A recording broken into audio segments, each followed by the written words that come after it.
I asked you on my Instagram story if you might be interested in me doing a series that I'm calling Ask Me Like You Pay Me. I put a question box up on my stories and choose one of the questions and answer it in a long form YouTube video. It includes giving all the information, fully breaking down my full thought process, any pieces of our framework that it pertains to, as well as linking to any resources I would typically give if you were my client. So for the next 15 to 20 minutes, you are my client, and I'm answering one of the most commonly asked questions submitted in the question box. You asked me, what do you see most commonly holding people back from $20,000 months? The good news is that when you're scaling a business, there's only three problems that you can have at any given time. Scaling from $10,000 a month to $20,000 a month. The first thing I'm assessing is your data, because that's going to tell us exactly where the gap is and what the blocker is that's actually keeping you from scaling to that next level. So, where I said there's only three problems you can have in business: marketing, sales, or delivery. Those are the three bottlenecks. Now, there can be a litany of issues within each of those, and knowing your data is what's going to allow you to make those work. It's always going to fall under one of those three umbrellas. You either don't have enough leads, so you don't have enough people to sell to, you're capped with your capacity, and you're not able to bring in more clients. Each of those things are going to bottleneck your growth. If you're getting tons of leads, but you're not closing them, you're still not making the revenue you could be. If you are really good at sales, but you're not getting enough leads, still not making the revenue. If you're capped for delivery, there's typically a couple things we need to do: refine your process, hire additional people, or look at price increases throughout your offer suite so that you're actually able to scale with offers that you have. When you're scaling from 0 to 10K, typically the problem is lead flow. And then you move into sales being the problem. And this is the cycle of business. Lead flow is your problem, then sales, then delivery. Then you go back to lead flow. You fix delivery, and then lead flow becomes your problem. That's the cycle of growing the business. From each benchmark, you're cycling through solving these three problems within your company at any given time. So when the problem is lead flow, you typically just don't have enough people to sell to. And you can actually jump from $10,000 a month to $50,000 a month very quickly when you have enough people to sell to. You'll know if marketing is your problem because you won't have enough leads, applications, calls being booked. You will know. So how do you know if you have enough leads? Start with your revenue target and reverse engineer from there. Looking at your revenue, we need to look at your offer suite. Is it set up to support the scale you're wanting to hit? So if you're going from 10 to 20,000, is your offer suite going to be able to handle enough clients for you to hit those $20,000 months? If the answer is yes, then great. We just need to focus on leads. If the answer is no, then potentially we need to rework pricing, look at the way you have those offers structured, the support they are actually including in the offers, because most people include way too much in their lower ticket offers and not nearly enough in their upper ones. Let me give you an example with our own business. Our core introductory offer is Signature, a hybrid advisory and content production model where we script, edit, and post all of your content for you. And we're working with you in an advisory capacity to ensure that you're able to handle the leads that we're creating for your business and that your delivery doesn't break, so that you're able to maintain quality, have a good reputation, have a high NPS and CSAT scores. All of these things are important to making sure that your business is scalable and that word of mouth isn't killing your business, even though you're marketing your little heart out. That introductory offer is specifically for people who are going from $100,000 a year to $300,000 to $400,000 a year. Once they hit $400,000 a year, there's going to be different adjustments that need to be made to their marketing, which is what that next level offer is, which is our executive package. And so that includes different deliverables. There's more support and different touch points because things at that level of business are much more custom. What's impressive is getting you to consistent 100K months, which is what the executive package is there to do. It's curated for the needs at that level of business. So we're not trying to sell everything to everyone. We're not trying to cram people into our higher ticket package just because it costs more. That package solves a specific problem. It gets clients from $30,000 to $40,000 a month to $100,000 a month with organic content. We bring in elements like helping you build a sales team, hire setters and closers, and training and developing those salespeople, because typically you don't have the sales skills that you need to develop a team, which is not a knock at you. We do, so we're able to shortcut that process for our clients. It wouldn't make sense to include that in our signature package or to try and upsell people into the executive package when they're not ready to hire a sales team. So that's how I think about offer suite. We want to take into consideration price anchoring because it's going to be important that when people are coming in the door, they're not getting just insane sticker shock in comparison to what they're typically seeing in the market. So if you're a fitness coach and most people are charging $2,000 to $3,000 a month for private coaching and price your services at $6,000 a month, If we don't have anything to anchor that price to, we're just going to have insane sticker shock and your close rate is going to drop substantially. So those are the things we want to take into consideration. The other thing is capacity. So how many people can you actually take on? And we need to adjust our price to account for the amount of people that you can take to hit your revenue target. If you can only take 5 clients, you either need to refine the support and make sure that it's more streamlined so you can continue to offer it at the current price point, or you need to raise the price of that package so you can hit those revenue targets. Raising the price is very scary for people, but typically you can double or triple your prices and people won't even blink an eye. For our clients, their average sale price is typically between $3,000 and $5,000 when they're scaling from $10,000 to $30,000 a month. Then when people are going from 30 to 40 up to 100, their average sale price jumps to between 10 and 25,000. So what does this mean for you? If you are averaging $3,000 to $5,000 per sale, how many sales do you need to make each month to hit that revenue target of $20,000? So if it's 5K, you need 4 people to buy, which means that with a 50% close rate, which is average across our clients, you need to have 8 sales calls. Then we get into more complex numbers that you need to start tracking, like your show rate. You could have 50 calls booked, but if only 3 people show up, you have a very bad show rate and you're not going to make very much money, even though on paper it looks like you're doing great. So we want to make sure that there's no pieces of your funnel causing leads to slip out. Show rate is one of the biggest levers you can pull, because without increasing your close rate at all, if you can just get more people to show up to calls, your revenue can literally double overnight. So your show rate is how many people out of the people that have booked calls actually show up. A 70% close rate is really good. A 60% close rate is okay. And anything below that, there's a problem within your process. There's something that needs to be adjusted. If you have a 70% show rate and you need to make 4 sales at a 50% close rate, you need to book roughly 15 sales calls. That's pretty easy to do over the course of a month. When we post a reel for clients, they're typically getting a minimum of 3 to 5 leads just via ManyChat from each post. The longer we work with clients, the more we're able to refine their messaging. We have clients on our executive package where we post 1 reel for them, and that results in 50 to 100 leads. You can do the math on that. 15 calls booked a month, that's literally only booking 1 call every other day. And again, our worst videos bring in 3 to 5 leads each via ManyChat, so this is more than double. So are you booking 15 sales calls per month? Yes or no? If yes, but no one's showing up, then you have a show rate issue. If you're having 8 live calls a month and you're not able to close at least half of them, then you have a closing issue. And if you aren't even getting 15 calls booked, you have a marketing problem or a leads issue. If we have a marketing problem, we need to assess what type of marketing problem it is. Are we, 1, just simply not reaching enough people? So you're not posting consistently, or only getting 100 views, and so you're just not reaching a high enough volume of people? Or is it the people that you are reaching are not actually converting into a lead or a follower or a sale? So visibility volume, we want to see starting between 30 and 50,000 per month. If you are reaching enough people, then we want to see where the drop off is. Because obviously, if you're not making 20K per month, then people are not turning into sales at the rate that they should be. So a few metrics that you're going to have to calculate yourself, because Instagram doesn't give them to you.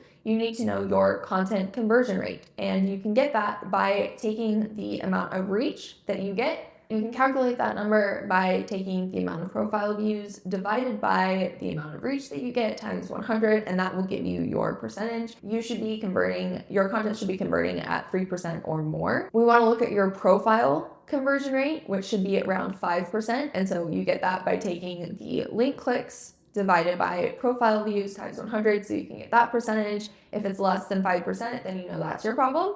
If your content conversion rate is less than 3%, you know that's your problem. If you're getting 3% of people going from your content to your profile and 5% of people going from your profile to the link in your bio, but then they're not converting into a lead or a sale, then you know that bio link is your bottleneck. This is why knowing your numbers is so important, because then you're not redoing your website when your content's the problem, or vice versa. So if your content is the problem, what we're going to do is reverse engineer what's missing from your content and start creating it. We know that there are 8 triggers that have to happen for your audience's brain to decide to buy anything. We know this because there are three decision-making layers within the brain: the primal brain, the emotional brain, and the rational brain. Different segments of your brain do different things and care about different things. They're triggered by different things. Like a funnel, you have to get people's attention, starting with the primal brain. You move into activating and giving the information to the emotional part of the brain, and then you move into justifying the decision with the rational part. You just need to know, here's the 8 triggers that need to be present in my content.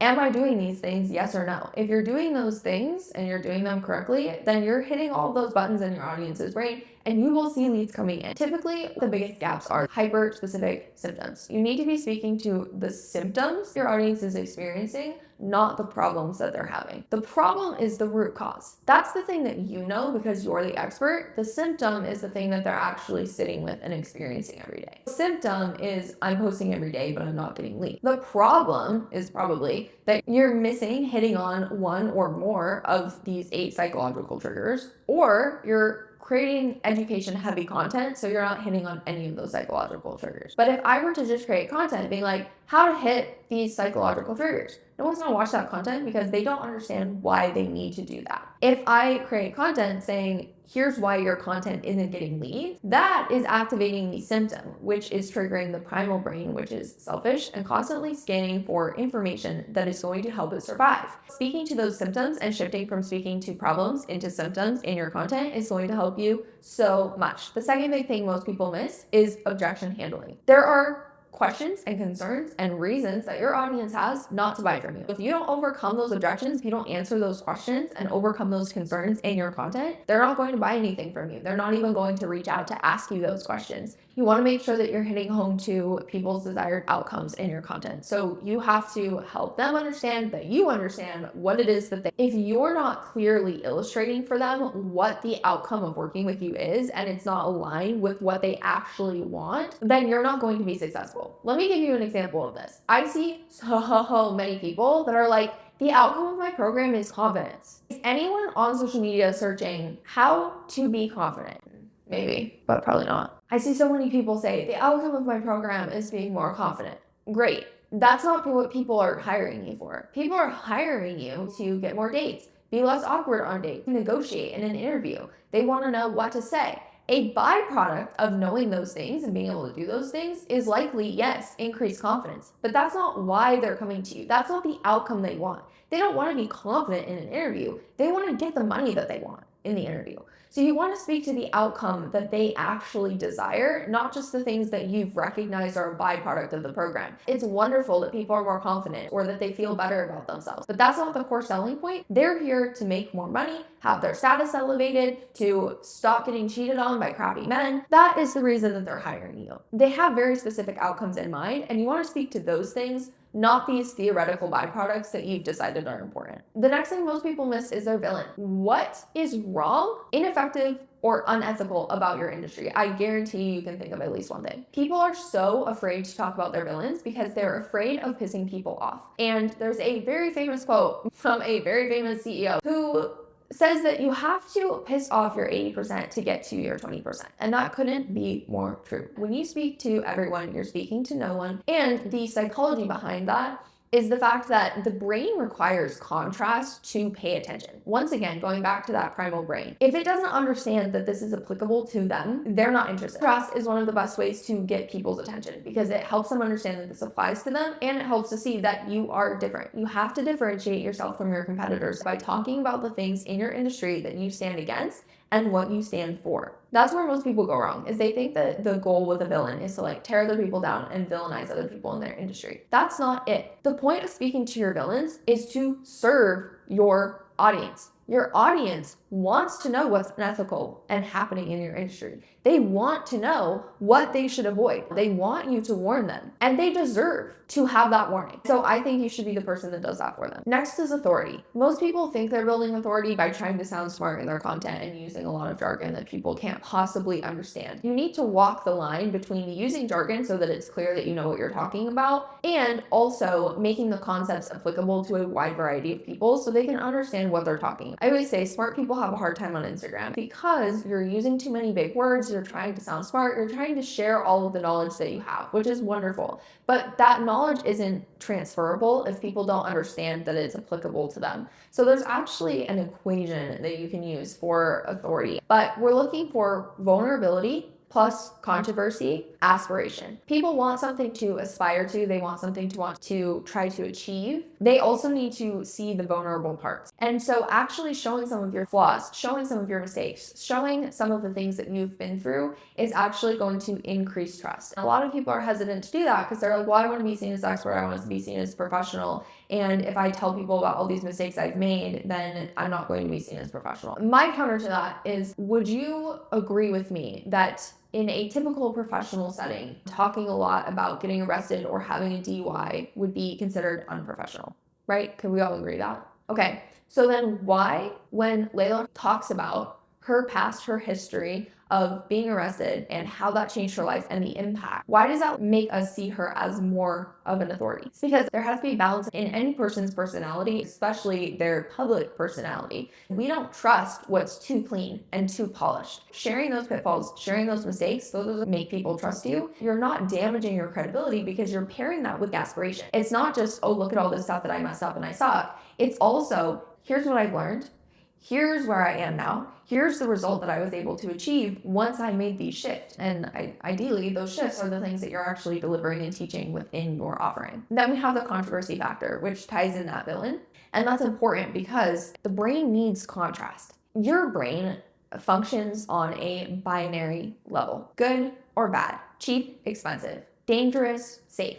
Giving it that contrast by talking about your villain, what you do differently, makes the brain feel more safe. So it actually builds your authority and trust. And so when you factor that in with the aspirational type of content and the vulnerability pieces, that creates that kind of trifecta for viral content and high authority content. If you have authority, you're building trust. The next thing is identity triggers. So if you can't tell me what your brand archetype is, you probably have an identity problem. If you can't tell me what your brand archetype is, your primary and secondary, and your justification for why those are your archetypes, then you likely have an identity problem and people don't necessarily understand that this content is for them. Finally, we have gaps and mistakes. This is one of the biggest gaps that people have in their content, is not talking to the knowledge gaps or the mistakes that their audience is making that's keeping them stuck. So what are they doing wrong that's keeping them from that desired outcome that we are also talking about in our content? What are they doing that's not effective? What are they doing incorrectly? What are the things that they've been taught that's like, hey, it's not your fault, but these things are totally wrong, or like this science is super outdated, right? Those things are incredibly important for building trust, and they're very activating because as you bring people through these decision-making layers of the brain, the gaps and mistakes is kind of that final justification. It's that final logical trigger that pushes people over the edge to actually decide to buy, because you've done all of the emotion building, the activation, the emotional resonance, and now you just have to give them a little push so that they tip over the edge. That's that justification that comes in more or less after they've made the decision with logic. That's the thing that gets them to actually DM you that cue. So those are the things that we need to assess and address. Your profile conversion rate is the bottleneck for you. Then your bio needs to follow this framework. You should go change it right now. Number one, your first line needs to clearly state what you do to get people the outcome they want. Ideally, if you include the outcome they want, our next line is going to be an authority frame. This can be the amount of clients served, revenue, certifications, awards, or press features. This can be anything that your audience is going to recognize as an authority signal. The next line is a call to action, because you have to tell people where to go and what they're going to get. Just having a link in your bio is very, you would think that people are like, oh yes, of course, I'm going to go to the link in the bio to learn more about this. People are so inundated with content and so overwhelmed that our brains need to be told what to do. You have to make things incredibly simple. I'm likely not going to click a link in your bio. I'm not going to go through the effort to leave the platform if I don't know what I'm going to do. That call to action is not just click here, it's what are they going to get. My bio says something like free content diagnostics, see if you apply. It's telling them what to do, see if they apply, go to the link, and what they're going to get. So you need to change your bio so that it has those three things. The next piece of this is your highlights. So highlights can really make or break the conversion of your page. Your highlights serve almost as the nav bar does on your website. Treat your highlights like the nav bar on your website. So what we have is like a start. So that's like your homepage. That tells people quite literally where to start. How do they get involved and ingrained into your ecosystem? Do you have free resources? Do you have a podcast? Do you have a YouTube channel? And that is the best place to link those things rather than having 55 links in your bio. Just have one bio link that has a very clear direction. And then if you want to link people to other places, as they come in and they want to binge in your world, link those things in your start here highlight. Then you want to have an about us. This is where you're going to detail your butterfly effect in bullet point form. Include photos, videos, any social proof you have. Sharing your story is also very impactful. So we want to know how you got from point A to point B. We want the Cliff Notes version of how you got to where you are now. It starts with being born with a rare form of eye cancer called bilateral blastoma. When I was 6 weeks old, I had my right eye removed because of the cancer. Because I have a prosthetic eye, I have issues with orientation, mobility, and depth perception. My parents enrolled me in therapeutic horseback riding when I was 8, and it turned out to be something that I absolutely was obsessed with, and I was good at it. And so my parents moved across the state of Colorado so that I could have horses. I have 6 horses now, and I got really into barrel racing. Through barrel racing, I was connected with a mentor who has a huge social media following. I did everything that I possibly could to be associated with her, and I ended up having the very rare opportunity to work with her on her social media and help her scale her businesses. That is how I learned organic marketing, tinkering with social media for somebody who has multiple 9-figure businesses. And I was literally running $500,000 a month ad budgets at 16 years old. From there, I went to college. I met my husband. We got married very young. I met him at 18. We got married at 19, 3 months after we met. And I ended up changing my degree to software engineering from political science. I thought I wanted to go to law school, not going to law school now, obviously. And so I switched to software engineering and I started building websites for clients to make some extra money while we were in college. People who I was building these websites for needed help driving traffic to their website. Marketing, that's what I had learned how to do. I started doing social media management. This was right around the time that TikTok was starting to blow up, and my husband was like, you should really get on TikTok and talk about these things you know about marketing. I think it would do really well. Once I started actually talking about marketing and stopped just posting random funny TikToks, I went from 0 to 100,000 followers within 30 days. Absolutely explosive growth. We hit 7 figures within our first 12 months of business, and it was amazing. And that's where we are today. Great. So that's the butterfly effect. So you can see how there were different pieces of my journey that you get insight and context into who I am, why I do things the way I do, and what my story is that actually led me here. And there's different bullet points along my story that actually have nothing really to do with it. They're just the dominoes that kind of fell that pushed me in this direction. And so that story is in my story highlights with a breakdown of what our company does now and some photos, social proof, fun things, so that people can really, again, come into our world and feel like they understand me. This is that vulnerability piece of the authority equation. Not only are people able to see where you came from and different trials that you went through, but they're also able to see the transformation to where you are now. So that's that aspirational piece as well. The next highlight you want to have is an FAQ section. This is to overcome objections that you know everybody has. If you get a lot of price objections, questions about the structure of your offering or your results, overcome those objections with an FAQ highlight. Next highlight you want to have is an outline of your offers. This goes back to what we were talking about in the beginning with giving a breakdown of who your offers are for, not just what they are. We just want to know who they're for, what the actual transformation is, and how you provide that transformation. That highlight should act almost as a service menu so people can tap through and see exactly what is for them. I would highly recommend having calls to actions throughout where people can click a link to book a consult with you or move into your sales process. And then the last highlight, I try to keep it to 5. You can only see 5 without having to scroll when you're on mobile. We mobile first optimize everything that we do, of course, because that's how the majority of people are consuming our content. So you want to have results and testimonials that provide context, not just here's this screenshot. It's where did they start? what did you do specifically? What part of your framework, what part of your process, what provided the results that they got, and then what was the result? So we want to see the complete arc of the transformation. You want to provide context for as many testimonials as you can. Of course, if you have a lot, we have thousands. There are some where you're just tapping through screenshots, and that's fine because we want to have a volume of social proof. If you can break it up a little bit more, provide additional context, that's going to be a lot more activating for your people. So that's the optimization of your profile. Let's move on to if you have a sales problem. If you're getting enough leads, but you're not closing, where is the drop off? Is it your show rate? If your show rate is the problem, so it's less than 60 to 70, a few things that you can do. Number one, you need to fix the process. Make sure they're getting a reminder a day before, morning of, and an hour before. If you can start including text reminders and have a higher frequency of touch points, people just simply forget. And that's going to drive your show rate down. So if you can have more reminders just to kind of keep bumping people so they show up to that call, that's going to help your show rate. The next thing is don't let people book more than 3 days in advance. It doesn't matter how badly they want to, they will not show up. If you let people book more than 3 days out, your show rate is going to decrease dramatically. People can be mad, but you just have to trust me on this. We've tested this for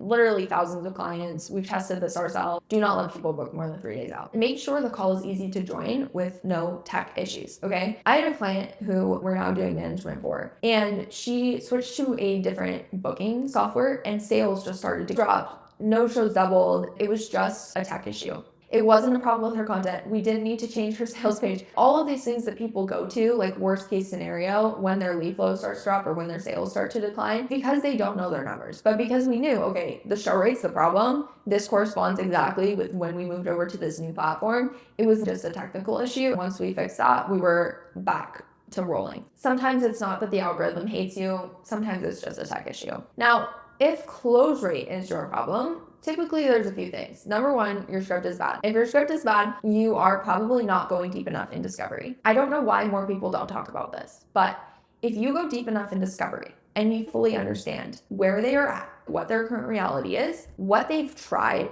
and failed, what the actual gap is, and then what their desire is. So what do they actually want? If you fully understand those things, then when you go in and you get tie downs and you connect to your pitch, you're able to customize your pitch to exactly what they told you. And so they're able to see exactly how the different deliverables and pieces of your framework solve the specific problems that they told you about, the specific pains that you already discussed. Because you get the tie down before you go into the pitch, my favorite question to ask is, why now? Why are we doing this now? After they've explained why they need to do this right now, you're not going to get objections. Objections mean you missed something in discovery. That doesn't mean you shouldn't drill on how to overcome objections. Even the best closers miss things, and you'll still get objections. But you're going to get a lot less if you don't miss things in discovery, and it's going to smooth out your sales. Lead with integrity through your sales process, because when you do thorough discovery, you're only signing people who you truly know that you can help, who truly need the thing that you're selling. You'll have a much higher close rate. You'll have less buyer's remorse because people know exactly what they're getting and how you are actually going to solve the specific problems they have. Whether people buy or not,